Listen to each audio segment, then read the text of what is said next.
असेल बैरा असेल तर त्यासाठीच आहे. 3 वर्षांपासून आम्ही ओरडतोय अगदी संविधानिक मार्गाने. त्यावेळेस प्रशासनाचे डोळे उघडले नाही आणि ज्या वेळेस नाक दाबतं त्यावेळेस तोंड कसं उघडलं जातं त्याचं हे आज उदाहरण आहे.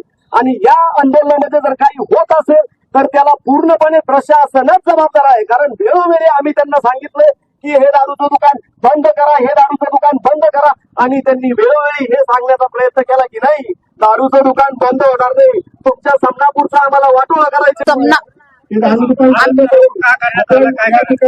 हा रस्ता रोको करण्यात आलं कारण आमचं इथे समनापूर मध्ये देशी दारूचं परवानगीधारक दुकान ओपन होत आहे.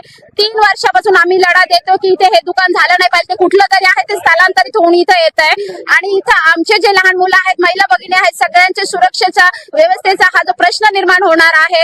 आमची जी पिढी आहे ती पुढची बर्बाद होणार आहे. लहान मुलं म्हणजे अगदी दारुडे आपण बघतो की अगदी जिथे परवानगी नाहीये तरी पण दारू पिली जाते. तर परवानगी भेटला तर मग विचारूच नका मग ती बंद कसं करायचं. त्यामुळे आमचा याला तीव्र विरोध आहे की इथं आम्हाला दारूचं दुकान नको आहे. जिथे दारूची दुकानं बंद केले जातात, जिथे परवानगी दिली जात नाही, तिथे आमच्या गावात का परवानगी दिली? असं आम्ही काय पाप केलेलं आहे?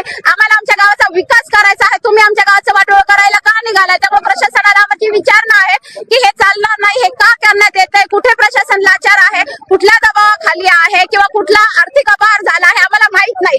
आम्हाला फक्त हे दारूचं दुकान नको आहे. आम्हाला आमचं गाव वाचवायचं आहे, आम्हाला आमचं गाव सुधारायचं आहे, विकासाच्या दिशेने न्यायचं आहे. तर त्याच्यासाठी नक्कीच त्यांनी सहकार्य करावं हीच आमची सगळ्या महिलांची विनंती आहे. स्थानिक मीडियासाठी प्रतिनिधी गोरक्ष नेहे, संगमनेर.